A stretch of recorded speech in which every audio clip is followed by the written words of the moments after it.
As you probably know, in the UK now, it's a legal requirement that everyone that flies radio-controlled planes, helicopters or quadcopters or drones, has to register with the CAA, the Civil Aviation Authority, and then you need to display the operator's ID that you're given.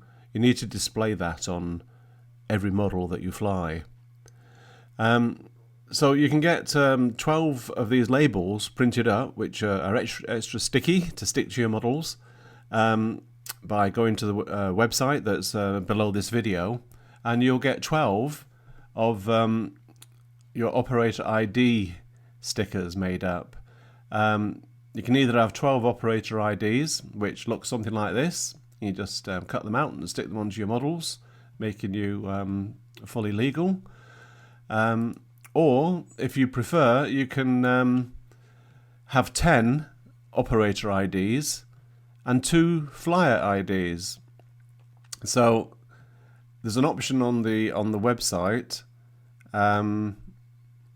Let's just see if I take you to the drone test website.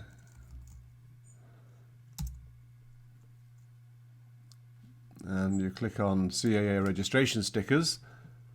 You've got an option here to either just order through PayPal an operator's ID, just put your operator's ID number in this box here, or scroll down to the bottom and you've got another choice here where you can put your operator's ID number and your flyer ID number. So then you just click on the Buy Now button and it'll take you through to PayPal, and then I'll get your labels made up and shipped out to you. So I hope that's useful, and I hope you enjoy your flying. Thanks very much. Bye for now.